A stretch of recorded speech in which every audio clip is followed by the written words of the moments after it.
One Night Only is out in theaters, new film from Will Gluck, whose previous movie, Anyone But You, I liked surprisingly much. This stars Callum Turner and Monica Barbaro, and it is a rom-com. It is also a rom-com with an absolutely absurd premise this time around. In the world of the film, 3 years before its events, a new law has been passed in the US that makes premarital sex illegal. People have these chips implanted that monitor biometrics and they flash up if people do have sex and are unmarried. But apparently this still relies on someone noticing that your chip is flashing and notifying the authorities, if I understood the explanation right. Anyway, it's total nonsense, but bear with me. Once a year for 12 hours, the law is lifted and the entire country goes into Woodstock 69 mode. Everyone is going out and having fun, hence the title, One Night Only. Callum Turner plays Owen, whose girlfriend tells him on the day of the sex night that she wants to experiment with someone else. This breaks his heart and he decides, alright, fuck it, let's go out, find a rebound.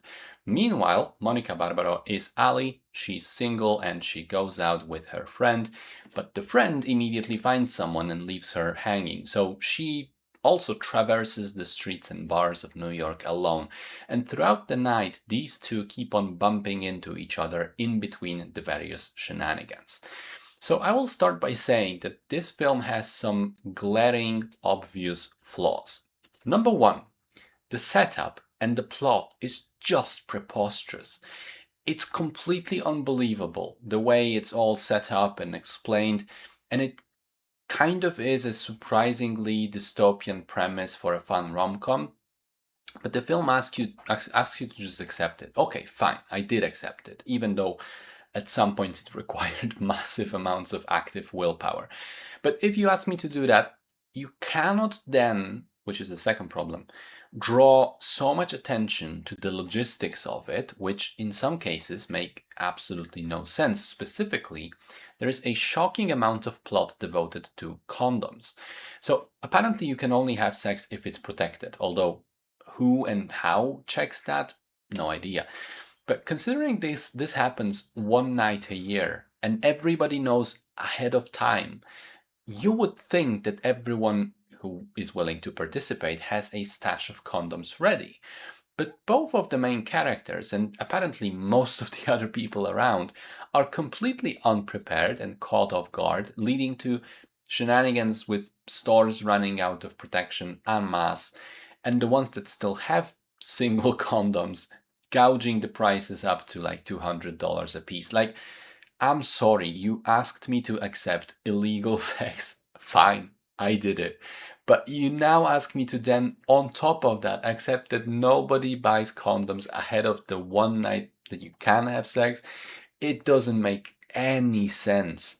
And finally, the third major flaw is that for a movie centered around sex, it is actually incredibly Puritan in terms of what happens on screen. Many couples are seen kissing and cuddling, and there are scenes of people removing their clothes partly, but they always either move out of frame completely if they're background characters, or they're interrupted if they're the main ones. Like, really, there is, I think, not a single actual sex scene in the entire movie. Now, I'm not saying you have to show everything, but if you think about the movies in the last decade or so and compare them to the 1980s or the 1990s, it is a definite trend that Hollywood is moving away from explicit sex or even sexy scenes.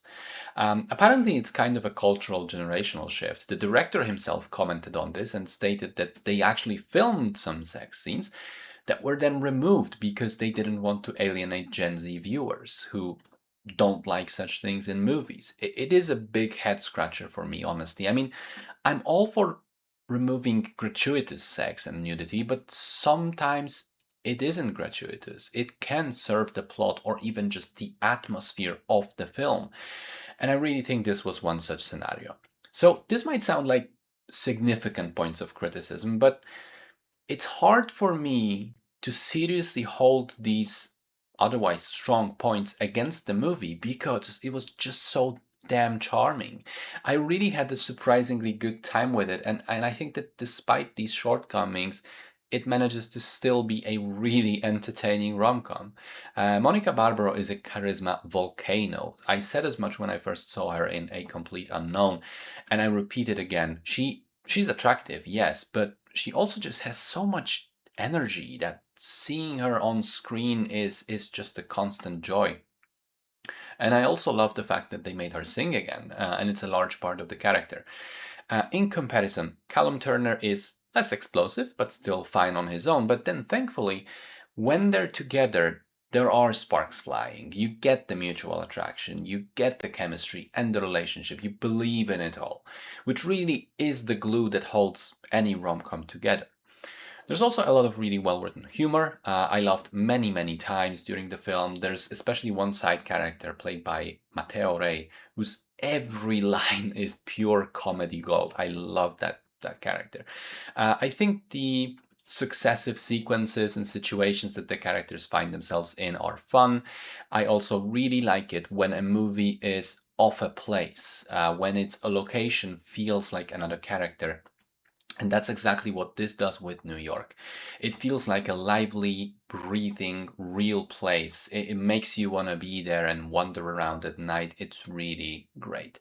So, yeah, I genuinely liked it. I was surprised to find out how many people were hung up on the premise, and not even the absurd idea of it, but rather a lot of people online that I've seen couldn't get into the film because they were upset that there is no plot about a revolution or protests against this dystopian law, and that the movie ends with the characters kind of happy within its framework. And I mean, yeah, okay, fair points, but it is a bit, strange that you know it is a bit subtly depressing, the premise, but I think it was just meant to be a setup, a framework, a set of these weird rules for the film, and then you just put it into motion and the characters move within them. It's a rom-com. It's not a serious socio-political commentary film. You're not meant to think about it too hard, but rather have fun. And that is exactly what I did. I repeat, it doesn't make sense. It could have been sexier, but despite these shortcomings, it is just damn charismatic and impossible to dislike for me. A really good way to spend an evening.